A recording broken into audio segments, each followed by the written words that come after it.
Welcome to VICTORPATH, where we think critically, question assumptions, and choose direction.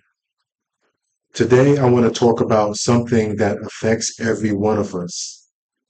Not ignorance, not intelligence, certainty. Most people don't fear being wrong. They fear discovering they've been wrong. Because changing your mind isn't just changing an opinion. Sometimes it feels like changing who you are. Confidence feels like truth, but confidence and accuracy aren't the same thing.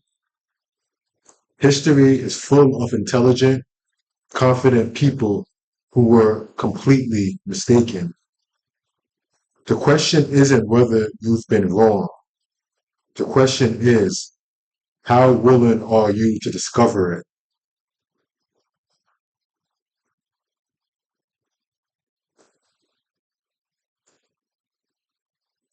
Point one, why certainty feels so good. Why certainty feels so good.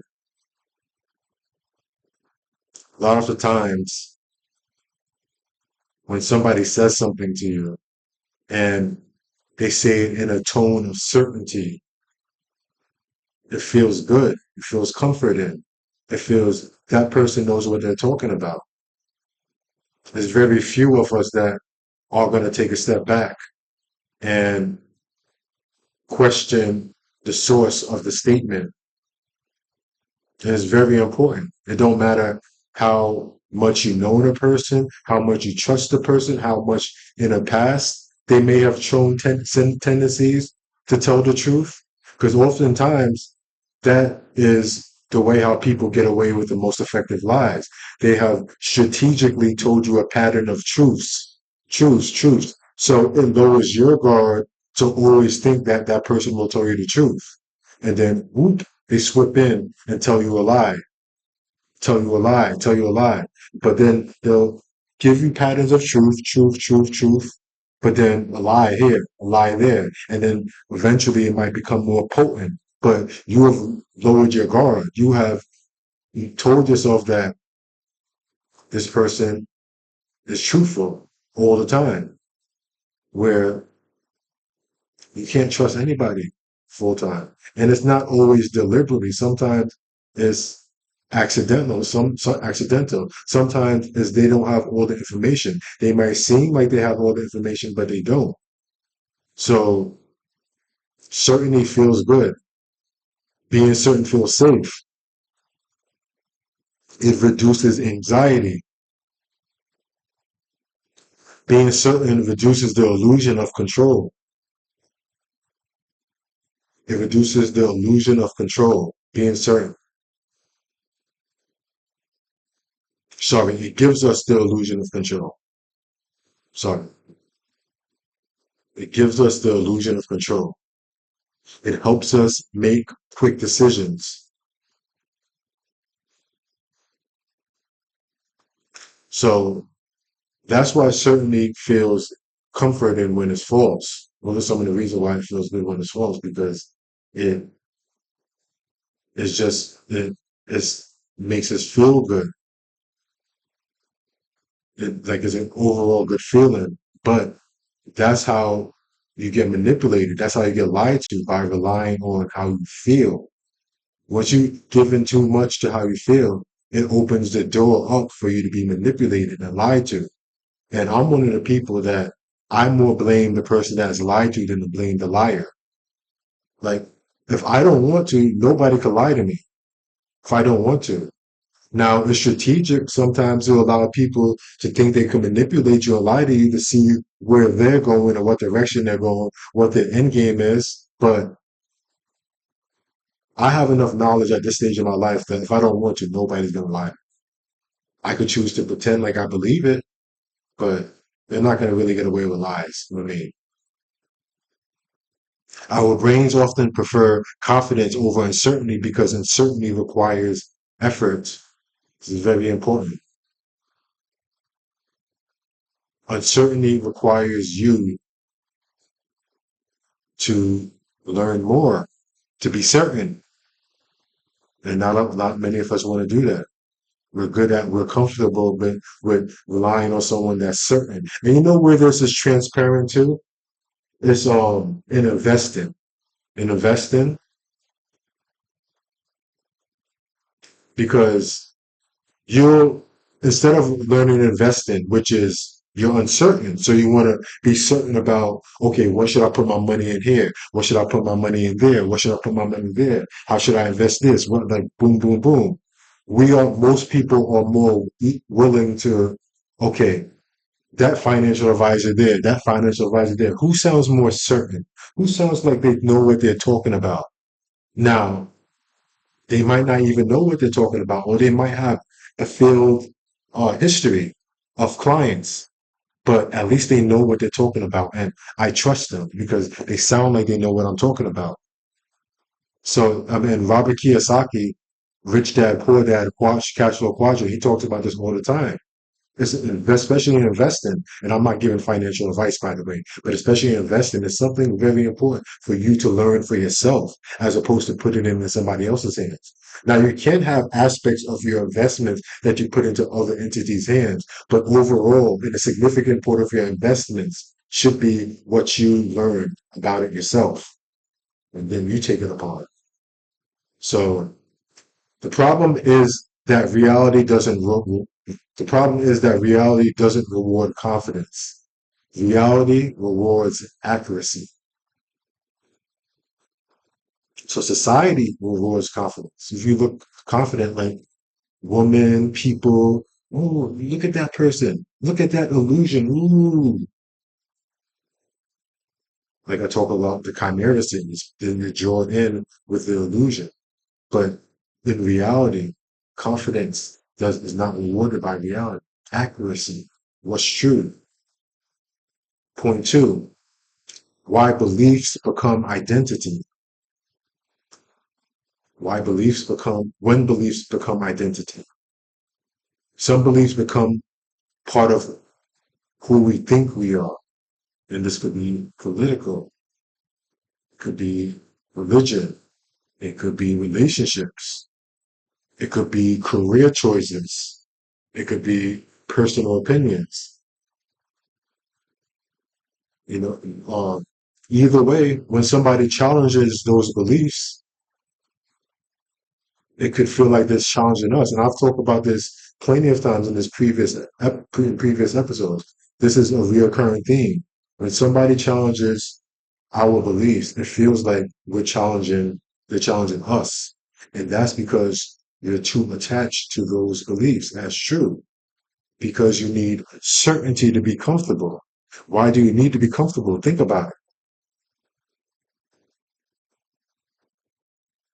And we're going to get further into this, but Um, I don't want to go too far ahead, but if you think about exercising, exercising is one of the most effective ways to grow, improve, but a significant portion of it is in uncomfort, discomfort. And if you think about it, a lot of things that we do is in this that we need to grow and improve. It's in discomfort. A lot of the foods that's best for you, they don't really taste that well. A lot of the foods that taste really well, they're not good for you.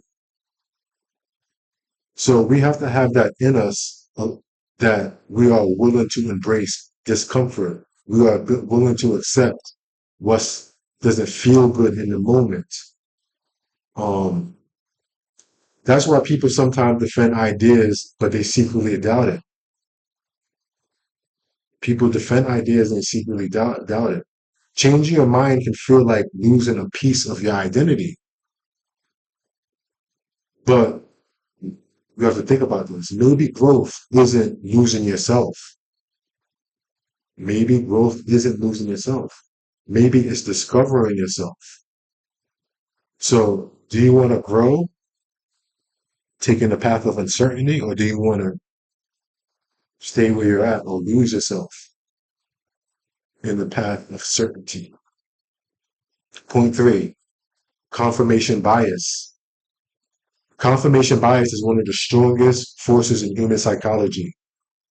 We naturally seek information that supports what we already believe. So,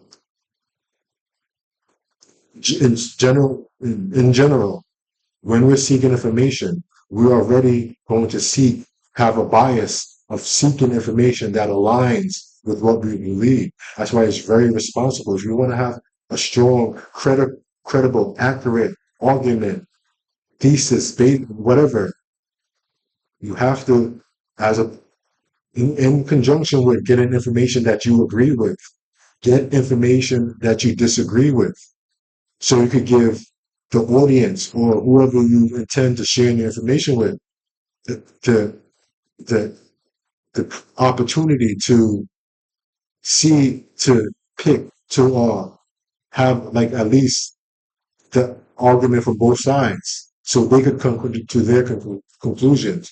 You're not necessarily trying to push them to a conclusion. You want them to have enough information to make the best conclusion for themselves. And I mean, I'm also, one of the things I do as a health insurance agent. I'm a licensed health insurance agent. And when I'm talking to clients about their health insurance, I don't tell them information that's just beneficial to me to get them to get the sale, or even in some cases, just beneficial to them in the short term. Because a lot of the time, uh, they're thinking about, prospects are thinking about, okay, I want to pay the lowest amount premium a month for health insurance. And that might seem to be good. And if that's what you want, ultimately, I have to give you what you want, as long as it's illegal. But I also give up information on the flip side as well. So it's like, okay, now if you pay a low premium a month, that's cool. That's what you want. But outside of preventative cares, because generally speaking, health insurance, they have you get the preventative care. So that's whether you go to the doctor for physicals 2 times a year. Outside of that, when besides you have to go to there might be like a copay that you have to pay at the doctor's office. But generally, outside of that, you don't have to pay for preventative care 2 times a year physicals. But outside of that, let's say if you break your arm, you get sick, etc., and you go to the doctor, now you have to pay the deductible. So now you have to pay the deductible. Whatever they charge you, you have to start paying out of your pocket towards that. And generally speaking, the lower the premium, the monthly premium, the higher the deductibles. So if you're a if you want to sign up for health insurance and you want lower deductible, if you actually have to use your insurance outside of preventative care, then it's better to, okay, try to go with a higher premium, a monthly premium. But if you don't really think about, if you don't really think that you're going to use your insurance that much outside of preventative care, then you could, okay, only I need a lower deductible on a monthly premium is fine. So that's an example of me. I'm not giving information based off what I want or what they want, giving the whole picture so they can make a good decision overall for themselves, financial decision. So, and what naturally seek information that supports what we already believe. This includes what we scroll, what we watch, what we read, what we listen to. And over time, our worldview becomes an echo chamber. Everything around us is reinforcing what we already believe.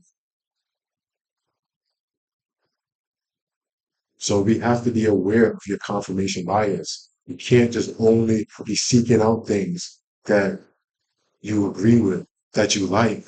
Sometimes you have to challenge your brains to look at things that you don't necessarily agree with, you don't like. Listen to that person you don't like. If you don't like Trump, listen to Trump sometimes. See where he's coming from. If you don't like Biden, listen to Biden sometimes. Listen to see where Biden is coming from. If you don't like Kamala, if you don't like AOC, if you don't like Marco Rubio, listen to them. See where they're coming from. Make sure it's just not emotional based. Make sure that it's okay. I don't agree with that issue. Not because I don't agree. The other people are saying that this and that about them. No, focus on the issues. Social media often accelerates this process because algorithms show us more of what we already engage with. If we never challenge our assumptions, we stop learning. It's as simple as that. If we never challenge our assumptions, we stop learning. Point four, humility creates growth.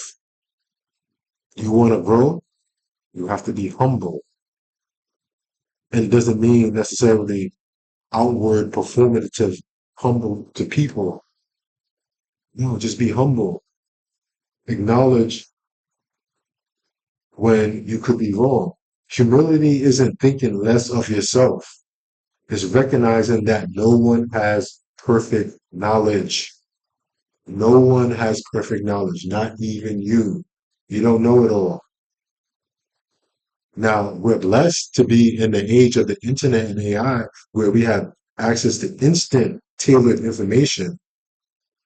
But even then, you can't, you know, AI says things in certainty too. This is a perfect example. AI says things in certainty too. But you have to do independent research. You have to question it. You can't accept what AI gives you as face value.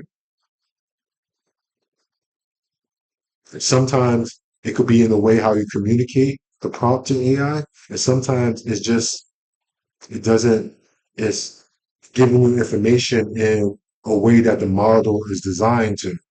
And it's not thinking in alignment to what your model is, what you're thinking. So you have to dissect and dig and give more prompts and make sure that it's aligned and accurate. But um, you have to understand that no one is perfect. No one has perfect knowledge. So try asking yourself, how do I know this? What evidence supports this? What evidence challenges this? What would actually change my mind? Am I searching for truth or am I simply defending what I already believe? Are you searching for truth or are you defending what you already believe? Because if you're searching for truth, you're asking uncomfortable questions. If you're defending what you already believe, you're avoiding uncomfortable questions. Those questions make you a supreme thinker, a high level thinker. So it's not just putting your thinking cap at www.thought-provoking.space.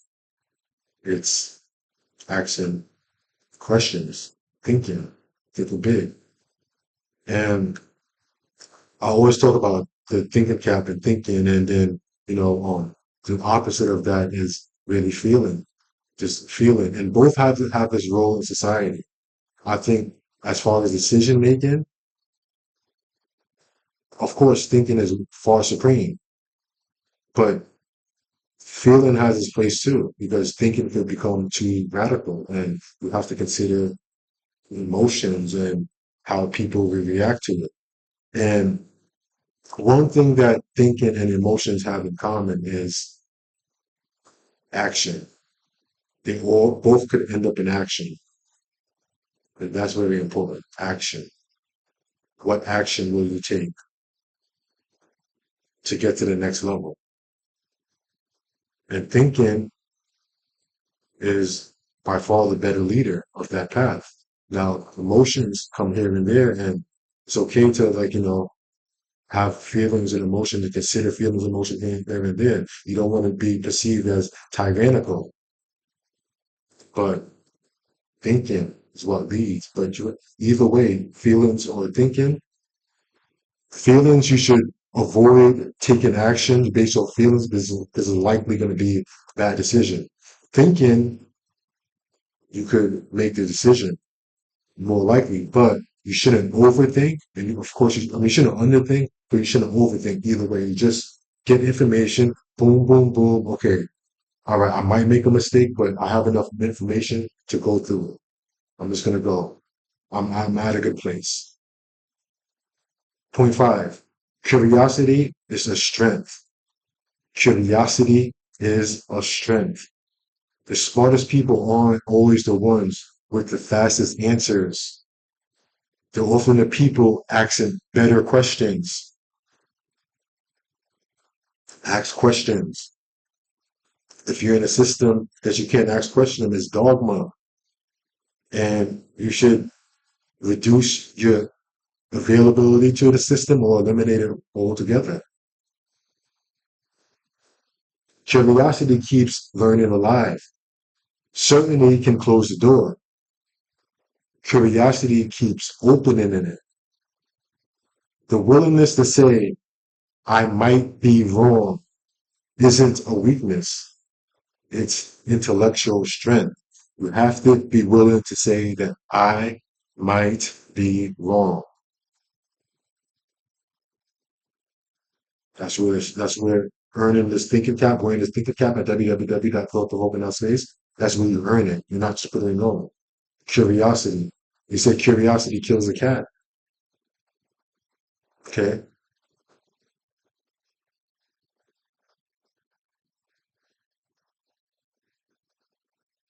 It's just gotta be what it is. It's just gotta be what it is. You're not gonna live this life not questioning things, accepting things as certain. No, I don't want to live a life like that. I don't want to live a life like that. Is that how you want to live your life? With that said, while writing the Chimera Universe, I realized something very special. The most compelling characters weren't the strongest. They weren't the smartest. They were the ones forced to confront uncomfortable truths. Every meaningful transformation in the story begins when a character questions something they once believed without hesitation. That's true in fiction and it's true in life. Growth begins where certainty ends.